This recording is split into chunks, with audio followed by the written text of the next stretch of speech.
الحمد للہ وحدہ لا شریک لہ والصلاة والسلام علی من لا نبی بعد اما بعد فاعوذ باللہ من الشیطان الرجیم بسم اللہ الرحمن الرحیم ربنا آتنا فی الدنیا حسنۃ وفی الآخرۃ حسنۃ وقنا عذاب النار اللہم صلی علی محمد وعلی آل محمد کما صلیت علی ابراہیم وعلی آل ابراہیم انک حمید مجید اللہم بارک علی محمد وعلی آل محمد کما بارکت علی ابراہیم وعلی آل ابراہیم انک حمید مجید۔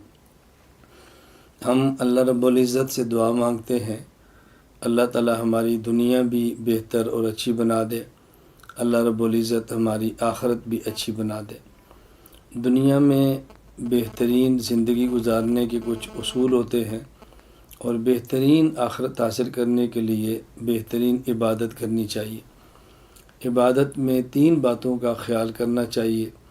نمبر 1، عبادت کس جگہ کرنی ہے، نمبر 2، عبادت کس وقت کرنی ہے، اور نمبر 3، کن سے پوچھ کر عبادت کرنی ہے۔ اس لیے کہ بسا اوقات وقت کے بدلنے سے عبادت کا اجر بدل جاتا ہے اور جگہ کے بدلنے سے عبادت کا اجر بدل جاتا ہے، تو کسی شریعت کے ماہر سے پوچھنا چاہیے کہ اس موقع پر کون سی عبادت کریں۔ میں اس مختصر سی تمہید کے بعد یہ بات عرض کرنا چاہ رہا ہوں کہ 15 شعبان کی رات، جسے عام طور پر شب برات کہا جاتا ہے، شب کا معنی ہے رات اور برات کا معنی ہے بری ہونا، یعنی شب برات ایک ایسی رات ہے 15ویں شعبان کی کہ جس میں آدمی توبہ صحیح معنوں میں کرے تو اپنے گناہوں سے پاک اور صاف ہو جاتا ہے۔ مختلف احادیث شب برات کے بارے میں آئی ہیں۔ حضور اکرم صلی اللہ علیہ وسلم کے سارے مبارک ارشادات کو جمع کریں، ساری روایات کو جمع کریں، احادیث کو جمع کریں تو اس میں 2 باتیں ہمیں سمجھ آتی ہیں۔ نمبر 1، اس رات کو قیام کرنا چاہیے، دن کا روزہ رکھنا چاہیے، اور رات کے قیام کا معنی یہ نہیں ہے کہ پوری رات قیام کریں، رات کے قیام کا معنی نہیں ہے کہ مخصوص تعداد میں رکھتے پڑھیں، قیام رات کا معنی قیام اللیل کا یہ نہیں ہے کہ ہر رکعت میں مخصوص آیات مخصوص صورتیں پڑھیں۔ اسی طرح رات کے قیام کا یہ مطلب نہیں ہے کہ رات کے قیام کو ضروری سمجھا جائے اور جو رات کا قیام نہ کرے اسے گناہ گار سمجھا جائے۔ اسی طرح جو 15 شعبان کا روزہ ہے، اس کا معنی بھی صرف اتنا ہے کہ روزہ رکھ لیں تو بہتر ہے، مستحب ہے، اور نہ رکھیں تو گناہ نہ سمجھیں، روزہ رکھنے کو ضروری نہ سمجھیں، اور رمضان کی طرح سحری اور افطاری کے باقاعدہ اعلان نہ کریں اور اجتماعی سحری یا افطاریاں کرا کے اس روزے کو روزے کے مشابہ نہ بنائیں۔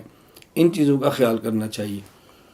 اس رات کو چونکہ آئندہ آنے والے 1 سال کے افراد کے نام لکھے جاتے ہیں، کس کس نے پیدا ہونا ہے، کس کس نے فوت ہونا ہے، کتنا کس کو رزق ملے گا، اس لیے ام المومنین امی عائشہ رضی اللہ تعالیٰ عنہ فرماتی ہیں کہ نبی کریم صلی اللہ علیہ وسلم فرمایا کہ میرا جی چاہتا ہے کہ اس دن میں جب میرا نام لکھا جائے کہ آئندہ سال میں نے کیا کرنا ہے، کہ جب میرا نام لکھا جائے کہ میری اس سال میں وفات آنی ہے، تو میں چاہتا ہوں کہ میرا نام اعمال اس حال میں لکھا جائے کہ میں روزے کی حالت میں ہوں۔ تو میں نے عرض کیا کہ 2 باتیں روایات کو جمع کرنے سے معلوم ہوتی ہیں۔ نمبر 1، رات کا قیام، نمبر 2، دن کا روزہ۔ یہ ایک چیز تو یہ ہوگی، رات کا قیام اور دن کا روزہ۔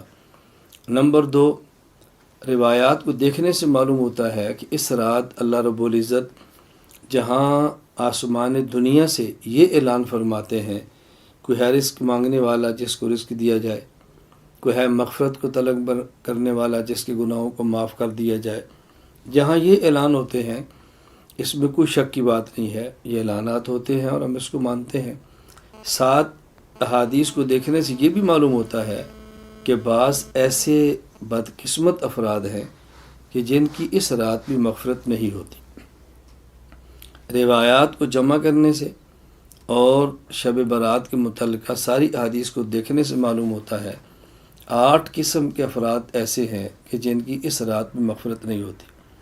نمبر 1، مشرک، جو اللہ کے علاوہ کسی کو حاجت روا سمجھے، اللہ کے علاوہ کسی کو مشکل کو سا سمجھے، اللہ کے علاوہ کسی کو عالم الغیب سمجھے، اللہ کی ذات کے علاوہ کسی بت یا جانور کی پوجا کرے، یہ مشرک ہے، اس کی مغفرت نہیں ہوتی۔ نمبر 2، مشاہن، ایسا وہ شخص کسی مسلمان بھائی کا دل میں بغض رکھے، اس بغض رکھنے والے شخص کی بھی مغفرت نہیں ہوتی۔ نمبر 3، مدمن خمر، ایسا وہ شخص جو شراب کا عادی ہے، اس کی مغفرت بھی نہیں ہوتی۔ کبھی شراب پیا اور توبہ کر لی، آئندہ نہ پیا، یہ الگ بات ہے۔ شراب کا عادی، اس کی مغفرت بھی نہیں ہوتی۔ بلکہ حدیث پاک میں کہ جو شخص دنیا میں شراب پیے پھر توبہ نہ کرے، اللہ اس کو جنت کی شراب سے محروم فرماتے ہیں۔ نمبر 4، مسبل ازار، وہ شخص جو شلوار ٹخنوں سے نیچے کرے، ایسا مرد، اس کی مغفرت بھی نہیں ہوتی۔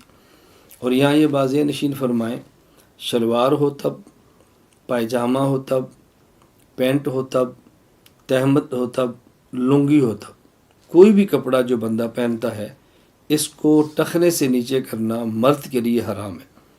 عورت کے لیے ٹخنا ظاہر کرنا حرام ہے اور مرد کے لیے ٹخلے کو چھپانا حرام ہے۔ یہاں ایک مسئلے کی وضاحت ضروری سمجھیں، ٹخنے کو چھپانا حرام تب ہے، نمبر 1، نازلاً، کپڑا اوپر سے نیچے جائے۔ نمبر 2، قائماً، کہ بندہ کھڑا ہو، اگر کوئی شخص بیٹھا ہو یا لیٹا ہو پھر ٹخنا چھپا لے تو گناہ نہیں ہے۔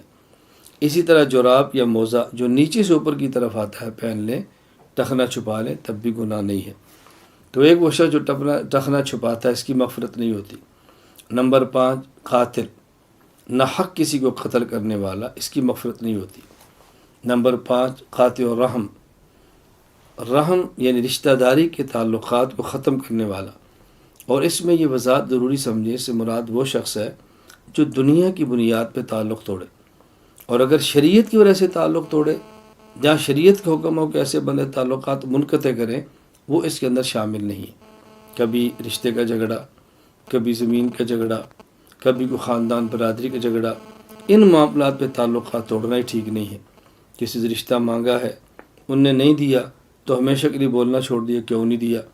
ان کی مرضی ہے، بیٹی ہے ان کی مرضی ہے، بیٹا ہے، وہ رشتہ دیتے ہیں تو ٹھیک ہے، نہیں دیتے تو ان کی مرضی ہے، اس پر تعلقات ختم نہیں کیے جا سکتے۔ اسی طرح عاق الوالدین، عاق، نافرمان، ماں کا نافرمان یا والد کا نافرمان یا دونوں کا نافرمان، اس رات اس شخص کی بھی اللہ مغفرت نہیں فرماتے۔ اسی طرح 8واں، وہ شخص جو زنا کرے۔ حدیث پاک میں زانیہ کے لفظ ہے، عورت، زنا کرنے والی۔ جو حکم زانیہ عورت کا ہے وہ حکم زانی مرد کا ہے۔ بطور خاص عورت کی بات اس لیے کی ہے کہ عورت کو شریعت نے حفاظت کے اتنے اسباب دیے ہیں کہ اس کو زنا کے قریب بھی نہیں جانا چاہیے۔ جسم چھپائے، گھر میں رہے، اس کے انتظامات، اگر بچی ہے ماں باپ کے ذمے ہے، اور شادی ہوتی ہے تو والد کے ذمے ہے، شوہر کے ذمے ہے، پھر اس کے بھائیوں کے ذمے ہے، بڑی ہو جائے تو اولاد کے ذمے ہے، اس کو قصب معاش کے لیے باہر نہیں جانا پڑتا، کمانے کے لیے باہر جانا ضروری نہیں ہے، تو عورت کے لیے کچھ احوال ایسے ہیں کہ اس کے لیے حفاظتی انتظامات زیادہ ہیں، بطور خاص اس کا نام لیا۔ بہرحال زنا کا عادی مرد ہو یا عورت، ان کی مغفرت بھی رات نہیں ہوتی، باقی تمام کی مغفرت ہو جاتی ہے۔ اس رات میں اور دن میں اللہ توفیق عطا فرمائے تو رات کا قیام کریں، حسب استطاعت نوافل پڑھیں، اور اللہ توفیق دے تو حسب استطاعت دن کا روزہ رکھیں۔ کوئی غریب ہے تو اس کو سحری افطاری کرا دے، یہ بھی ٹھیک ہے۔ اور اگر یہ کام نہ کر سکیں تو بطور خاص 2 چیزوں کا خیال فرمائیں۔